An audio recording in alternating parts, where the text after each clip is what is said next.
स्वागत है आपका नई परख के मंच पर प्रोफेसर मनीषा प्रियम जी। अ, जी, आप एक प्रतिष्ठित राजनीति विज्ञानी हैं, समाजशास्त्री हैं और टीवी पर मीडिया में आपकी एक बेहतरीन उपस्थिति है। आप लगातार बिहार का दौरा कर रही हैं, वहाँ ज़मीन से जुड़ी हुई हैं, वहाँ आपने खूब जमकर फील्ड वर्क किया है, वहाँ की राजनीति को अच्छी तरीके से जानती हैं, वहाँ की जो सामाजिक संरचना है, पार्टियों की जो पहुँच है जिन-जिन समुदायों तक, उसके बारे में आपको जानकारी है। मेरा आपसे अनुरोध रहेगा कि आप नई परख के दर्शकों को कुछ बिहार की स्थिति पर रोशनी डालें। मुख्य तौर पर मेरे 2 सवाल हैं आपसे। पहला है कि एनडीए अगर जीता तो क्यों जीतेगा?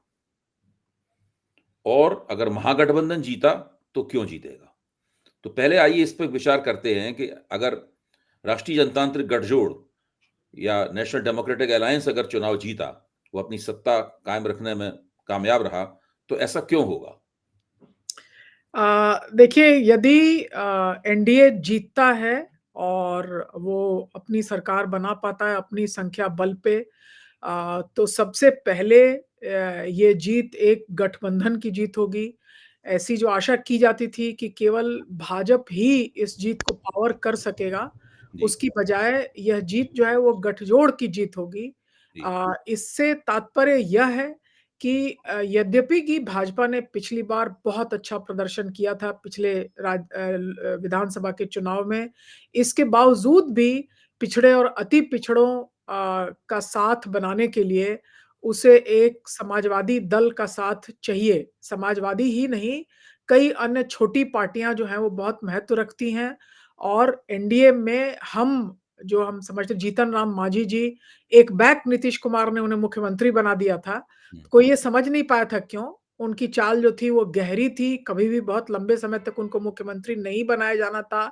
लेकिन पावर का एक टेस्ट देके नीतीश कुमार ने ये दिखलाया कि वो अपनी सत्ता भी त्याग सकते हैं इस दबे-कुचले वर्ग के लिए, तो उन्होंने एक आशा जगाई। उसके साथ-साथ उपेंद्र कुशवाहा जो स्वयं जीत नहीं पाते, इतने कद्दावर नेता नहीं हैं, यह भी नीतीश कुमार की ही क्रिएशन है, एक कुशवाहा पार्टी बनाना ताकि केवल कुर्मी दल होने का नाम नहीं लगाया जा सके।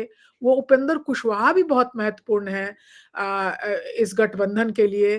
तो ये तो प्रत्यक्ष जिसको कि ओवर्ट गठबंधन बोलते हैं वो है। उसके अलावा परोक्ष कई गठबंधन हैं और उन गठबंधनों को हम कई बार मीडिया में बाहुबली वगैरह बुलाते हैं। लेकिन ये इलाके के कुछ कद्दावर नेता होते हैं, नॉन आइडियोलॉजिकल हैं, मोस्टली कास्ट बेस्ड पार्टी करते हैं, लेकिन इनके पास अपना एक जमावड़ा और एक जमात है और ऐसे जमावड़ा और जमात की खेल आपने मोकामा टाल में देख ली।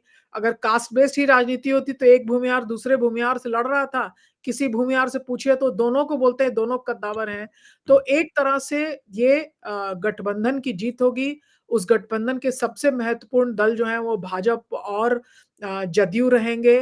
अमित शाह और नीतीश कुमार रहेंगे महत्वपूर्ण नेता, लेकिन छोटे दलों की महत्ता बहुत है और परोक्ष जो गठजोड़ है जिन पर ना स्याही लगती, ना कभी हस्ताक्षर किया जाता है, लेकिन ये परोक्ष गठजोड़ भी इस चुनाव में बहुत महत्वपूर्ण रहेगा।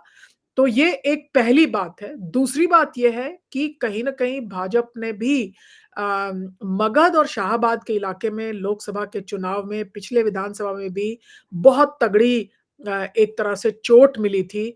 इस इलाके में भाजपा ने अपना होमवर्क अच्छा किया है और कई बार भाजपा की आलोचना करने में लोग इतना व्यस्त रहते हैं कि वो ये देख नहीं पाते हैं कि भाजपा भी चुनाव की जो बिनाई-सिलाई है, उसमें बहुत सूक्ष्म रूप से कौन कैंडिडेट रहे, इन बातों पर बहुत ध्यान देता है। और नवादा की एक कॉन्स्टिट्यूएंसी ऐसी है जहाँ Vivek Thakur member of parliament हैं, लेकिन यहाँ वो कभी लालू यादव के सहयोगी रहे, राज बल्लभ यादव को अपनी तरफ तोड़ पाए हैं और उनकी पत्नी भी साथ में है। लेकिन इसके अलावा कुशवाहा और राजवंशी भी साथ में, तो कहीं न कहीं 6 विधानसभा में 4 के 4 जो हैं, वो सीड कर रहे हैं पिछड़ी और अति पिछड़ी जातियों को ओबीसी पॉलिटिक्स के साथ-साथ ईबीसी पॉलिटिक्स में भी भाजपा ने अपनी एक तरह से पकड़ बनाने की चेष्टा की है। तो यदि जीतती है एनडीए तो उसका कारण गठबंधन रहेगा, लेकिन उसका कारण नए रीजन्स में जहाँ वो अच्छा नहीं करती थी, वहाँ उसका ध्यान देना भी रहेगा। कहीं भी वो ये छोड़ती नहीं कि लास्ट मिनट में हम कुछ करके और किसी तरह निकल लेंगे। इसी तरह से पटना साहिब में जबकि बाहर कुशवाहा नेता जो हैं वो आप देखते हैं सम्राट चौधरी हैं, लेकिन एक नए कुशवाहा नेता रत्नेश कुशवाहा पे उन लोगों ने अपनी दाँव चली है। बहुत लोगों ने कहा है कि नंदकिशोर यादव एक यादव चेहरा थे, भाजपा के बहुत जमे हुए स्पीकर थे वगैरह-वगैरह, बहुत जमे हुए भाजपा के नेता थे।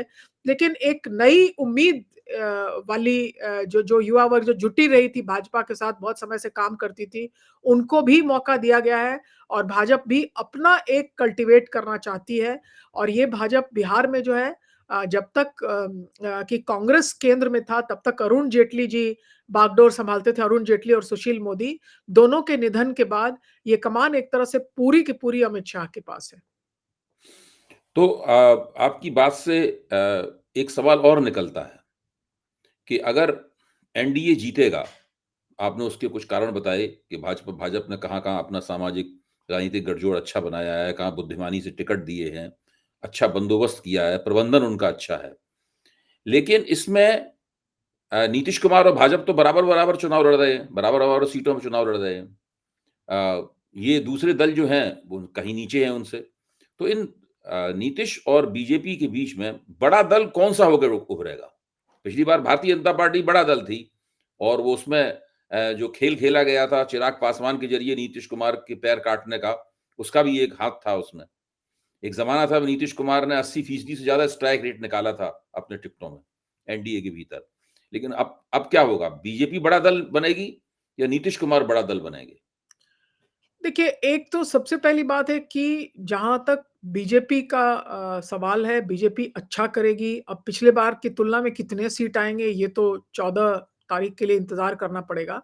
लेकिन मुझे जो दिखता है कि जदयू भी अच्छा करेगी हुँ, और उसका कारण ये है कि जदयू के अपने जो इलाके हैं जहाँ उसकी स्ट्रॉन्ग होल्ड है, हुँ, वहाँ एक नीतीश कुमार के प्रति धन्यवाद ज्ञापन करने का एक लंबी इनिंग्स वो खेल कहीं भी आप नीतीश की बहुत प्रत्यक्ष आलोचना इस चुनाव में नहीं सुनते हैं। हुँ, जबकि वो एक दल है जिसका कि प्रमुख नेता उसके लिए कैंपेनिंग नहीं कर सकता, कहीं वो भाषण नहीं दे रहे हैं, कहीं नरेंद्र मोदी के साथ वो पटना के रोड शो में नहीं थे। लेकिन इन सभी बातों पे कोई चर्चा नहीं हुई है और कहीं न कहीं ये तो ख़ैर ऊपर जो दिखता है मीडिया में वो मैं बता रही हूँ। लेकिन लोगों के बीच भी नीतीश की आलोचना करना इस चुनाव का कोई बिंदु नहीं है। वो उनकी आलोचना करके कोई राजनीतिक मुद्दा नहीं बनाना चाहते हैं।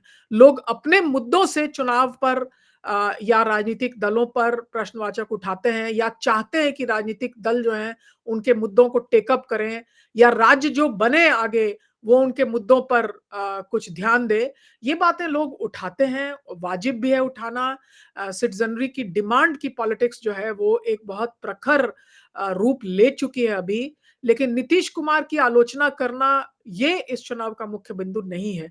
तो कहीं न कहीं मुझे लगता है कि एक साइलेंट थैंकफुलनेस नीतीश कुमार के प्रति है, एक आभार है और लोग समझते हैं कि ये उनकी राजनीति का एक तरह से जिसको कहते हैं उसकी गोधूली वेला है, जब ना दिन है ना रात है। लेकिन आप जानते हैं कि बिहारियों में इस वेला का महत्व बहुत है और एक तरह से इंटरनलाइज़ थैंकफुलनेस है। तो क्या नहीं हुआ, वो उसकी बात वो करते हैं, लेकिन पर्सनली अटैक लोग नहीं करना चाहते।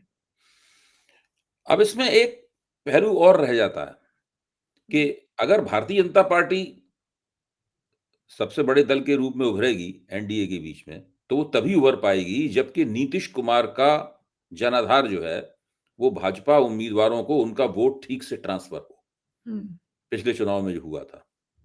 हुँ, पहले दौर में जो खबरें मिल रही हैं, उसमें ऐसा लग रहा है, ऐसा प्रतीत हो रहा है, हम लोग तो बहुत सारे राइडर्स वगैरह लगा के ही बोल सकते हैं, क्योंकि हुँ, चुनाव का फैसला देने का विशेषाधिकार तो मतदाताओं का है। वो अपने देंगे 14 तारीख को फैसला अपना। हुँ, तो वो वोट जो ट्रांसफ़र इस बार पहले दौर में शायद उतनी खूबसूरती के साथ जो हुआ था 2020 में, वो इस हुँ, बार नहीं हुआ है। और ये भाजपा ने इसको थोड़ा-सा भाँप भी लिया है। हुँ, इसीलिए वो दूसरे दौर में भी फिर दोबारा कहीं ऐसी दुर्घटना ना हो, उसके लिए वो नीतीश कुमार के कटआउट भाजपा द्वारा लगाए जा रहे हैं, उनकी तारीफ़ें की जा रही हैं, जो कि पहले दौर में पहले मतदान के चरण से पहले अनुपस्थित था ये रुझान भाजपा का। इसके बारे में आप क्या कहेंगी? हाँ, ये बातें बहुत ही एक तरह से स्पष्ट थीं, लेकिन कहीं न कहीं जिसको प्रत्यक्ष राजनीतिक पटल कहते हैं, उस पे ये चर्चा बन नहीं पाई। तो हो रहा था कि नहीं, ये स्पष्ट था कि आप देखिए एनडीए का जो पूरा मैनिफेस्टो था, वो कितने कम समय के लिए उस पर एक पब्लिक प्लेटफ़ॉर्म पे सब लोग साथ आए। कहीं भी साथ जो है रैलियाँ नहीं हुई, अगर हुई भी तो आपने देखा कि नीतीश जी के आस-पास कुछ नेता उनके पार्टी के उनको कंट्रोल करते थे या उनको हटा लेते थे। ये सभी बातें तो सामने थी। लेकिन ये क्या हो रहा है? क्या जदयू में अपनी चर्चा अंदरूनी हो रही थी? ये बातें कहीं भी बहुत ज़ोर से एक पब्लिक फोरम पर हुई नहीं। एक बात तो स्पष्ट थी कि जदयू का भी नेतृत्व जो रहा वो संजय झा और ललन सिंह के हाथों में रहा और नीतीश कुमार ने क्या किया या नहीं किया ये तो स्पष्ट नहीं है क्योंकि वो तो बोलते ही नहीं है। तो लेकिन इन दोनों का जो समीकरण था वो भाजपा के साथ बहुत अच्छा था, जो कोऑर्डिनेशन था, तालमेल था बहुत अच्छा है। तो आपका जो सवाल है उस पर मेरा राइडर इतना ही है कि क्या टिकट डिस्ट्रीब्यूशन बहुत सँभल के किया गया? क्या उन लोगों का टिकट जेडीयू में भी मिला जिनका तालमेल भाजपा से अच्छा हो? या वोटरों ने कहा कि तुमने किसी को भी टिकट दिया है, मैं नीतीश कुमार का वोटर हूँ, मैं भाजपा को नहीं दूँगा। ये लास्ट फ़ॉर्म्युलेशन जो है ये हो भी सकता है और नहीं भी हो सकता है। लेकिन ये मैं स्पष्ट रूप से कहूँगी कि हो सकता है कुछ सीटों में जदयू की वोट्स नहीं ट्रांसफ़र हुई हों। उसका कारण ये भी हो सकता है कि जदयू के पिछड़ी तो जातियों देखिए, के ये चिराग नेता पासवान को भी कुछ वोट ट्रांसफ़र होने में दिक्कत हो सकती है, पिछली बार उन्होंने चिराग नीतीश कुमार पासवान चिराग घोषित पासवान विरोध के किया था। लिए जी। बहुत स्पष्ट रूप से कहा गया कि वो उतने प्रभावी नेता नहीं हैं। हुँ, आज उल्टी बात है, चिराग पासवान अपना पैर जमा के रह सकने के लिए उनको भाजपा के आसरे की ज़रूरत है। वो वैसे नेता नहीं माने जा रहे हैं जो रामविलास पासवान के वो बहुत अच्छे वारिस हों या ऐसा कुछ हो। एक सेट वोट बैंक है, उसमें से कितना वो ले आके झोली में डाल देते हैं, वही बात है। और उन्होंने स्पष्ट किया है कि जदयू उनके लिए कोई राजनीतिक भरोसा का दल नहीं है, वास्तव में भाजपा उनका दल है। तो चिराग पासवान ही ऐसे नेता हैं जो ये बात कहते हैं और कहीं न कहीं आप देखिए कि चिराग पासवान और उसके पहले रामविलास पासवान की भी जो राजनीति थी, वो प पासवान प्रमुख ज़रूर थी, लेकिन सूरजभान सिंह जैसे नेता, वो भूमिहारों के नेता हैं, तो एक तरह से कॉम्बिनेशन पॉलिटिक्स ये करते थे। सामने एक पासवान का चेहरा था और पीछे कॉम्बिनेशन पॉलिटिक्स करते थे। तो सच्चाई ये है कि रामविलास पासवान की पार्टी जिसके कि अब चिराग पासवान वारिस हैं, कॉम्बिनेशन पॉलिटिक्स में जो कॉम्बिनेशन वाली जातियाँ थी उनके पास, वो भाजपा की तरफ वो उनका झुकाव है। तो चिराग पासवान तो सही मायने में बीजेपी के बी टीम हैं। वो एक ऐसा चित्र बनाने में भाजपा को सहयोग करते हैं कि देखिए भाजपा के पास तो पिछड़ी जातियों का दिल से, आत्मा से सहयोग है। इस पोर्ट्रेट, इस पिक्चर, इस छवि को बनाने में चिराग पासवान जो है मदद करते हैं, लेकिन अपने लीडरशिप का दम उतना नहीं माना जाता है। ना तो वो अपने जाति के बहुत बड़े नेता, ना पिछड़ों के बहुत बड़े नेता, ना युवा वर्ग के बहुत बड़े नेता। तो इन तीनों में से अपना दम जो है उनका वो कमज़ोर माना जाता है। तो ये 10,000 रुपए जो महिलाओं के खाते में ट्रांसफ़र किए गए हुँ, और साथ में आश्वासन भी दिया गया कि चुनाव जीते तो ऐसा-ऐसा होगा, बाद में भी जी। हुआ। हुँ। तो इसके बारे में बताया जा रहा है, कम से कम एनडीए के रणनीतिकार ये कह रहे हैं, खुलकर मंच पे कह रहे हैं कि इससे ये गेम चेंजर साबित होगा, इससे हम अपनी एंटी इनकम्बेंसी भी बंद कर देंगे और फ़ायदा भी हम उठाएँगे। तो इसे आप किस रूप में देखती हैं?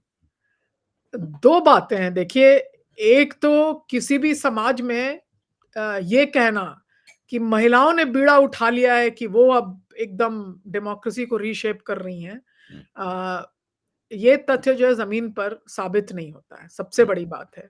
महिलाएँ बिहार में आज भी जाति संपत्ति और पुरुष प्रधान जो समाज है, उसके तहत ही हैं। ये बात सही है हुँ। कि 2010-12 से नीतीश कुमार की कई नीतियों ने महिलाओं को स्कूल जाने की सुविधा मुहैया कराई।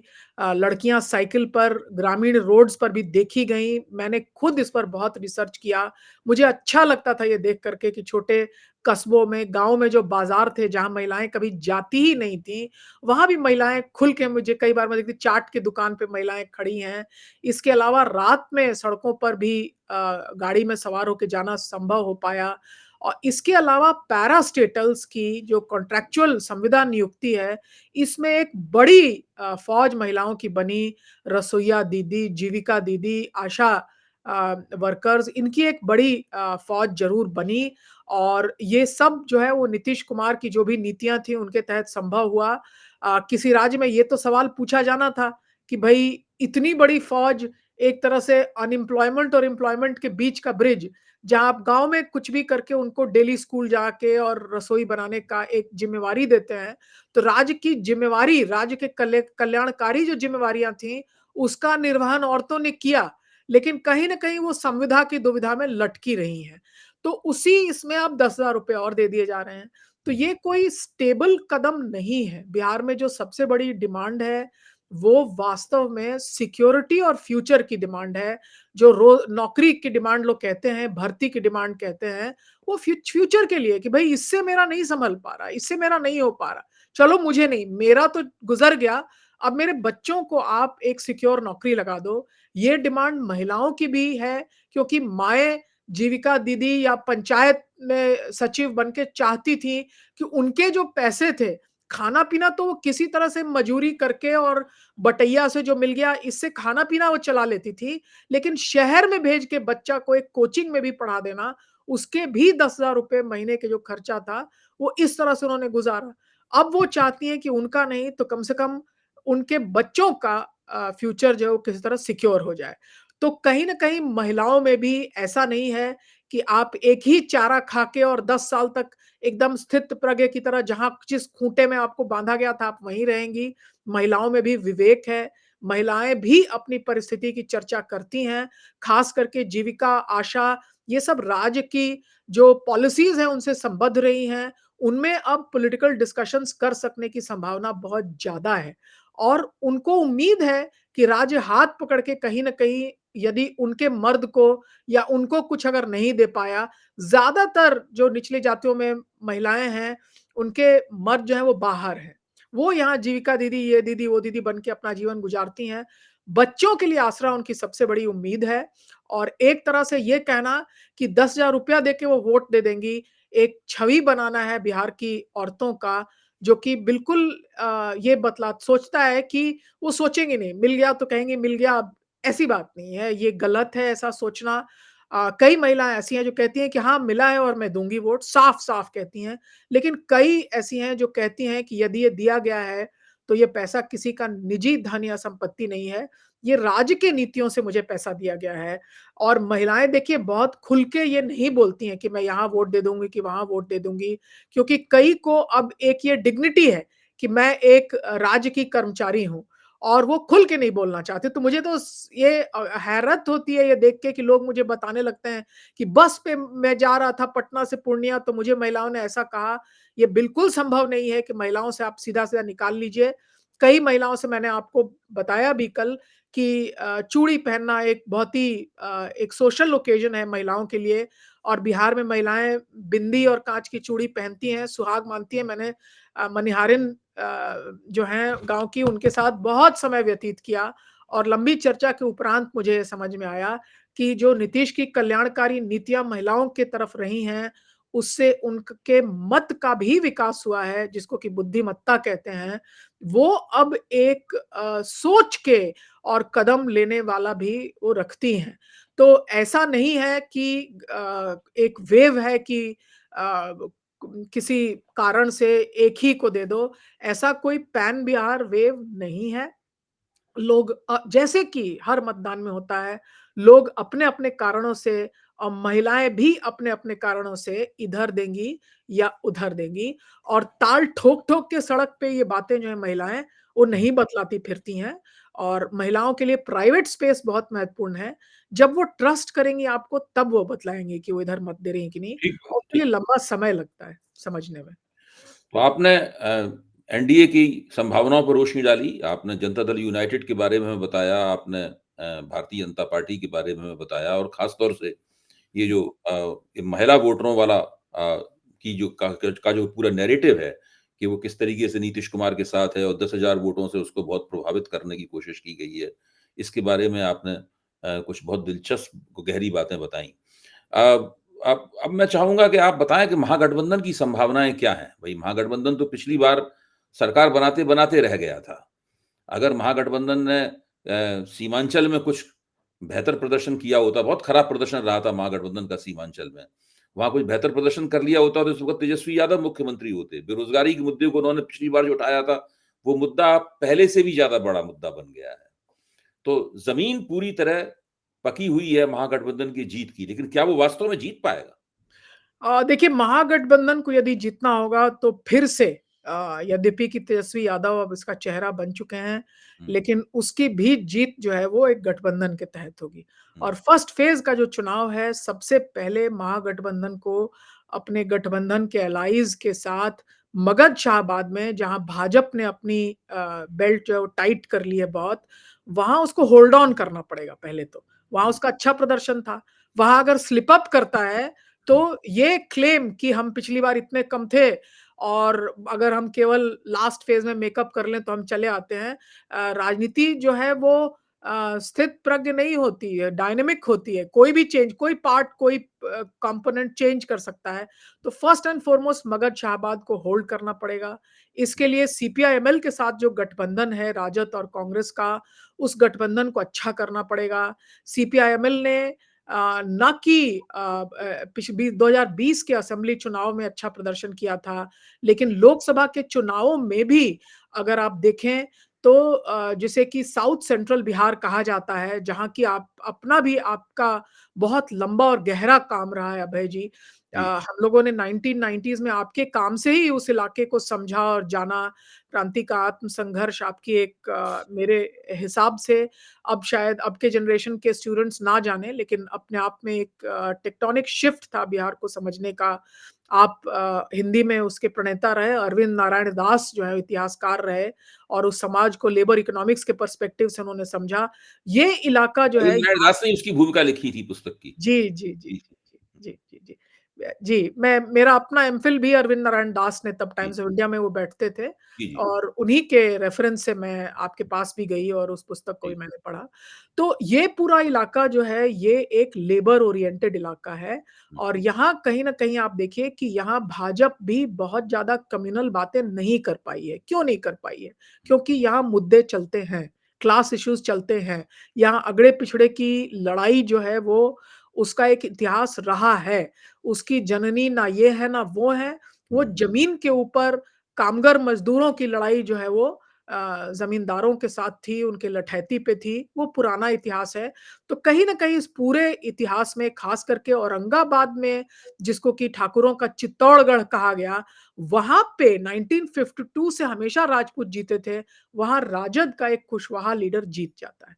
तो इसके पीछे कई सूक्ष्म कहानियाँ थीं। लोकसभा चुनाव के पहले भी एक प्रोमिनेंट लोकल कुशवाहा युवा नेता की हत्या हुई थी, तो उन बातों की बहुत गर्मी थी वहाँ पे और लोकल रीज़न से एक लोकसभा का चुनाव इस तरह से इतिहास को उलाट दिया हुँ, और पूरे इलाके में आपको पता है कि पावर मिनिस्टर आरके सिंह भी हारे सुदामा प्रसाद जी के हाथों वो हारे।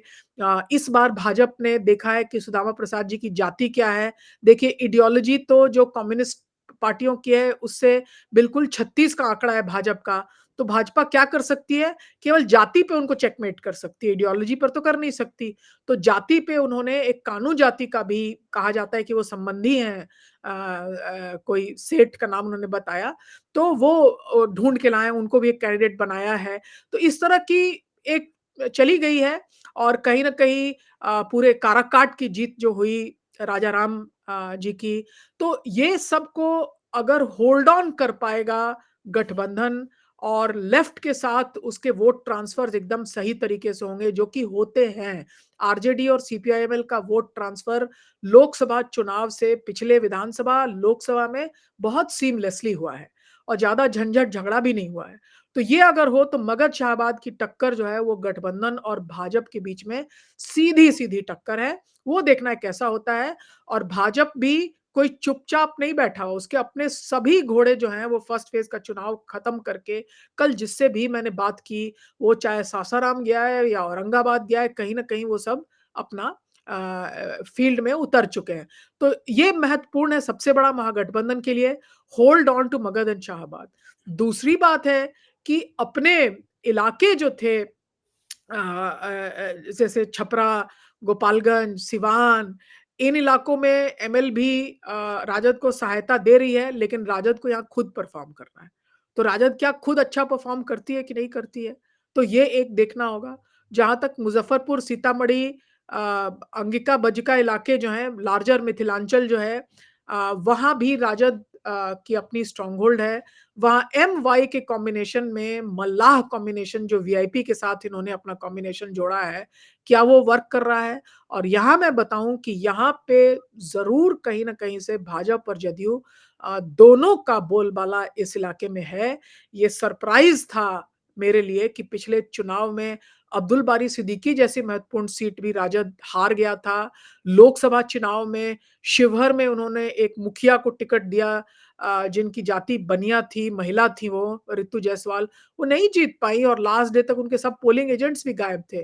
तो ऊपर सामाजिक न्याय की बात करना एक बात है, क्या चुनाव का जब रण आता है, उस समय आप ज़मीन पे खड़े होके लड़ाई लड़ पा रहे हैं कि नहीं लड़ पा रहे हैं, ये बहुत महत्वपूर्ण है और ये देखना होगा कि कैसे वो कर पाते हैं। अब अंत में अगर वर्ग बेस्ड आप आ जाएँ तो देखिए, कहीं न कहीं प्रधानमंत्री भी कहते हैं कि जात मेरा नहीं, 2024 में ही उन्होंने कहा था कि मैं तो महिला, किसान, युवा, गरीब, ये 4 मेरे लिए वो क्लास की भाषा बात कर रहे थे। तो कहीं न कहीं वो भाषा बात कर रहे हैं, प्रोग्रामेटिक ट्रांसफर 10,000 का उन्होंने किसी भी जाति का उन्होंने कर दिया है, तो वो तो क्लेम करेंगे कि हमने तो कास्टलेस और क्लास बेस्ड ट्रांसफर किया है। तो इस भाषा का काट जो है, हुँ, महिला वोट इसका काट राजद के पास क्या है? सीपीआईएमएल ने फॉर एग्जांपल शशि यादव को सामने रखा और सीपीआईएमएल की अपनी मूवमेंट आशा वर्कर्स के बीच में बहुत तगड़ी रही है। इन बातों को मीडिया चर्चा नहीं करता है, लेकिन क्या ये गठबंधन इन मूवमेंट्स को, इन नेताओं को, इन नेत्रियों को आगे कर पाया है? ये भी देखने वाली बात रहेगी। महिला वोट की तो चर्चा इतनी होती है, लेकिन दोनों गठबंधनों में देख लीजिए कि कितनी महिलाओं को दिया गया है और कितनी वैसी महिलाओं को दिया गया है जो ज़मीन से उठ करके और खुद से नेतृत्व के दायरे में अपनी दावेदारी ठोक सकें। संजना जाटव जैसे राजस्थान से निकल के आईं, वैसी तो मुझे एक भी नहीं दिखी। तो इतनी बात महिला वोट की होती है, कैसी हैं वो बिहार की महिलाएँ जो अपना प्रतिनिधित्व नहीं देखना चाहती हैं? तो कहीं न कहीं ये हमारी बात करने का एक तरीका है, लेकिन हम एक ज़रिया और माध्यम हैं। हम महिला मत वाले मतदाता नहीं हैं। हमको दबा के हमारा वोट ले लो, लेकिन हम यदि प्रतिनिधित्व ही नहीं, हम अगर नेतृत्व की दावेदारी करें, तो हमें दबाने का कोई न कोई सामाजिक या राजनीतिक आपके पास प्रबंधन तो है। तो वो प्रबंधन यदि आपके पास है, तो महिलाओं में कहीं न कहीं डर परोक्ष रूप से है कि भाई अब अपना बात निकालो, कहीं एक तरह से गो बाई करो, क्योंकि पूर्ण स्वराज जो है महिलाओं को इस जन्म में तो मिलने वाला है नहीं, वो बिहार में तो मिलता हुआ मुझे नहीं दिखता है। और ये सबसे महत्वपूर्ण बात अभी ये है कि जो महिला वोट की बात कर रहे हैं, मैं बताऊँ, अभी नीतीश कुमार जी ने चुनाव के पहले लैंड सर्वे की घोषणा की थी, जिसमें फैमिली ट्री वगैरह बनाया जाना था। तो एसआईआर में जो महिलाओं के वोट कटे हैं, उसका एक महत्वपूर्ण कारण ये भी था कि महिलाओं ने जब अपने घर फ़ोन किया अपने बाप को, अपने भाई को कि फैमिली ट्री में मुझे जोड़ दो। आप पूछ लेना, कहीं भी किसी से भी पूछ लेना कि भाई कितनी महिलाओं को उनके पिताजी ने और उनके भाइयों ने मदद की कि हाँ, तुम मेरी बहन हो, हाँ, तुम मेरी बेटी हो। डर गए कि ये तो आके, और उसके बाद कई बात कही गई कि तुम्हारे शादी में इतना दहेज दिया, इतने धूम-धाम से तुम्हारी शादी की, अब जहाँ किया है वहाँ तुम गुज़ारो, वहाँ निभाओ, वहाँ बसो। तो एक तरह से ये ज़मीन में हक जो नहीं मिलता, और ये अक्रॉस कास्ट है कि देखो तुम रक्षाबंधन पे आती हो, हम तुम्हें इतने खातिर करते हैं, इतनी विदाई करते हैं। तीज के लिए तुम्हें हम देखभाल करते हैं, तुम्हारी कुछ हो तो हम ही हैं जो देखभाल करते हैं, किसी तरह की ज़रूरत तुम्हारी पूरी करते हैं। तो तुम क्यों जो मर्द सहयोग हम देते हैं तुम्हारे तुम्हारे पिता और भाई हो करके, उसको तुम क्यों नज़रअंदाज, उसकी कीमत है कोई क्या जो तुम ज़मीन माँगती हुई आ रही हो? तो ये ऐसा नहीं हो सकता कि महिलाओं को ठुकराया भी जाए और महिलाएँ स्वाभिमान से खड़ा होके बोले कि अच्छा मुझे तो जो भी ठुकरा लो, आज मैं बिहार की राजनीति को ऐसे शेप करती हूँ। हम एक दबे-कुचले वर्ग हैं, हमें दबाया जाता है और दबाए जाने के अनेक तरीके हैं, उसमें से एक तरीका है ये कहना कि 10,000 रुपया लेकर के हमने वोट दे दिया, बिल्कुल ये ठीक भी एक कहा, तरीका बिल्कुल वही ठीक। है। आपका विश्लेषण मैं बिल्कुल आपने जो कहा एक-एक शब्द से सहमत हूँ। मैं भी इसी तरीके से सोचता रहा हूँ। अब मैं आखिरी प्रश्न करूँगा इस चर्चा का वो ये है कि पिछले 2020 में महागठबंधन के पास, खास तौर से तेजस्वी यादव के पास, ऐसी कोई सामाजिक रणनीति नहीं थी स्पष्ट, जो कि उनके मुस्लिम यादव गठजोड़ के अंदर कुछ प्लस-प्लस करती, कुछ जोड़ती।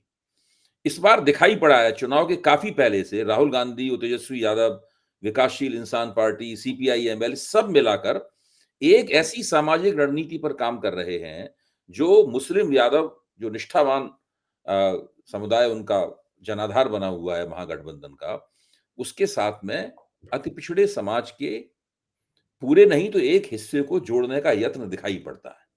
उसके लिए उन्होंने सम्मेलन किए हैं, उसके लिए उन्होंने जैसे जहाँ तक मुझे ध्यान पड़ता है राजद के अध्यक्ष भी अति पिछड़े समाज से आए हैं।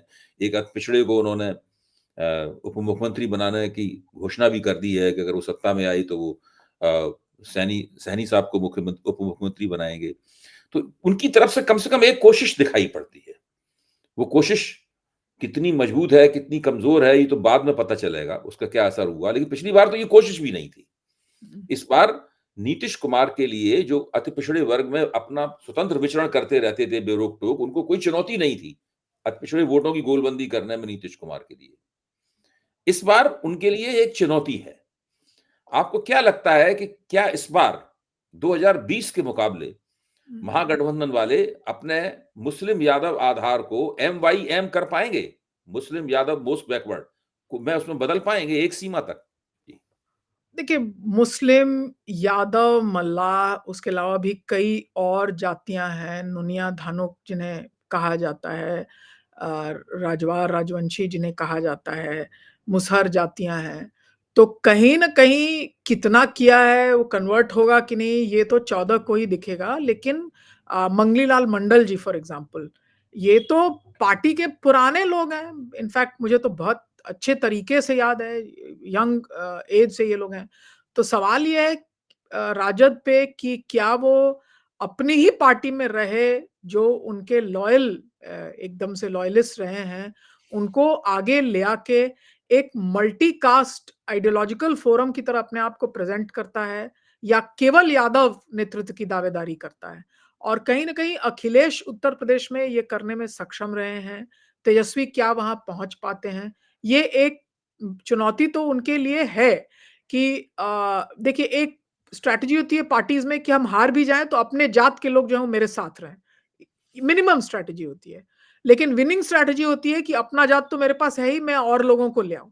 तो हुँ, ये महापंचायत जो है वो पिछड़ों की महापंचायत, वो कितना वो अपनी तरफ ले आ रहे हैं। तेजस्वी के अलावा और कौन ये गुहार लगा रहा है? हुँ, आईपी गुप्ता या विकासशील इंसान पार्टी हुँ। ये गुहार ज़रूर लगा रहे हैं। इससे कितना बदलेगा ये देखना पड़ेगा। और जी, अभी मौका ज़रूर है और था, इसलिए कि नीतीश कुमार का अपना राजनीतिक जो उनका एक करियर है, वो कहीं न कहीं एक दुविधा के फ़ेज़ में तो आ ही गया है। हुँ, तो कितना वो कर पाएँ, मेरे लिए ये अभी बोल सकना कठिन है। एक तरह से नीतीश ने सींच के रखा था, और ये समय था इस कोalition में अपने आप को घुसाने का और ये दावेदारी करने का।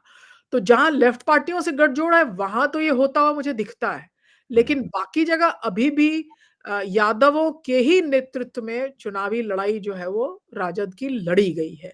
तो इसका क्या असर होता है वो देखना पड़ेगा। खेसारी लाल यादव एक बहुत महत्वपूर्ण सीट है, जिसमें आपको ये बात दिख जाएगी कि क्या और भी जातियाँ जो हैं, ख़ास करके एकदम से कोर छपरा गोपालगंज सिवान बेल्ट में, जहाँ एम-वाई कॉम्बिनेशन जो है वो लालू जी ने इस एक्सपेरिमेंट का जो सामाजिक फैब्रिक था, वो यही बिना था। तो यहाँ आपको दिख जाएगा कि ये हो रहा है कि नहीं हो रहा है। उनकी खुद की बेटी 13,000 वोटों से हार गई, और वोट काटने में एक यादव था। और बड़ी बात ये भी की जाती रही कि कई यादव खिसक के और भाजपा का दामन उन्होंने थामा था। रामकृपाल यादव महत्वपूर्ण है। नित्यानंद राय तो ख़ैर रहे थे इधर ही, लेकिन रामकृपाल यादव को तो हनुमान कहा जाता था, लालू जी की पार्टी का, कभी वो अलग नहीं दिखते थे। लालू जी के बहुत करीबी रहे, जयप्रकाश यादव को हराने वाले गिरधारी यादव थे, और वो संबंधी भी हैं इनके।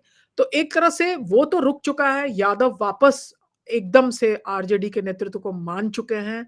तो यादवों में जो थोड़ा बहुत इधर-उधर झाँक-ताक चल रहा था, वो बंद है, वो इधर देख रहे हैं। लेकिन क्या वो प्लस फैक्टर बना है, या सिर्फ़ add on, patch on coalitions हैं, वो देखना। वोट ट्रांसफर्स तो हो रहे हैं मल्लाह के बीच में और इनके बीच में, लेकिन क्या ये अति पिछड़ी जातियों को पूरा का पूरा ले पा रहे हैं? ये सवाल देखना ये पड़ेगा। पूरे के पूरे नहीं, मैं मानता हूँ पूरा ले पाना तो एक चुनाव में मुश्किल होता है। अति पिछड़ी बहुत जातियाँ हैं, बहुत छोटी-छोटी जातियाँ हैं। इतनी छोटी जातियाँ हैं, उनके नेता भी नहीं हैं, वहाँ तक राजनीतिक संदेश भी नहीं पहुँच पाता है। हुँ। उसके लिए कई साल काम करना पड़ता है, जो नीतीश कुमार को मौका मिला है लंबे अरसे तक काम करने का। तो उन्होंने वहाँ पे अपनी पैठ थोड़ी मजबूत बनाई है। अगर उनके दिमाग में अचानक कोई नाम आता है किसी नेता का, तो वो नीतीश कुमार का नाम आता है। तेजस्वी यादव का नाम नहीं आएगा, वो नाम आने में उनको काफ़ी समय लगेगा। उन्हें अपनी प्लेट दूसरे तरीके से सजानी पड़ेगी, तब होगा।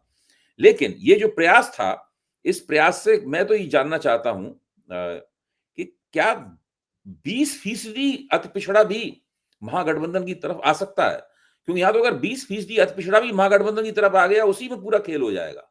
देखिए, उसमें कहीं न कहीं बड़ा रोल राहुल गांधी अगर आता है, तो बड़ा रोल राहुल गांधी का रहेगा। हुँ, राहुल गांधी के प्रति एक अट्रैक्शन है, जो ख़ास करके अति गरीब हैं उनमें। क्यों है, वो तो समझने वाली बात है, लेकिन उनमें एक अट्रैक्शन है और ये अगर होता है, तो नवंबर 14 के बाद हम समझेंगे। तो ये पहली बार समझना होगा कि लालू की राजनीति एक तरह से कैनिबलाइज़ करके चली। उन्होंने सीपीआई को भी ख़त्म कर दिया। हुँ, और नीतीश की जो पैठ ईबीसीज़ में बनी, उसका 2 प्रमुख तरीका था। वो खुद जा-जा के मोबिलाइज़ करके और वो मोबिलाइज़ेशन के नेता नहीं थे, इसीलिए खुद को उनको सीट इतनी नहीं आती थी।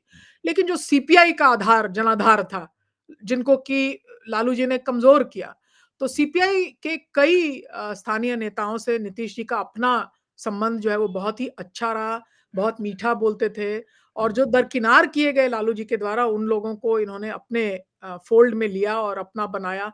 दूसरा राज्य की कल्याणकारी नीतियों के ज़रिए, जैसे मैं वैशाली में एक स्कूल में थी, 2012 की बात है।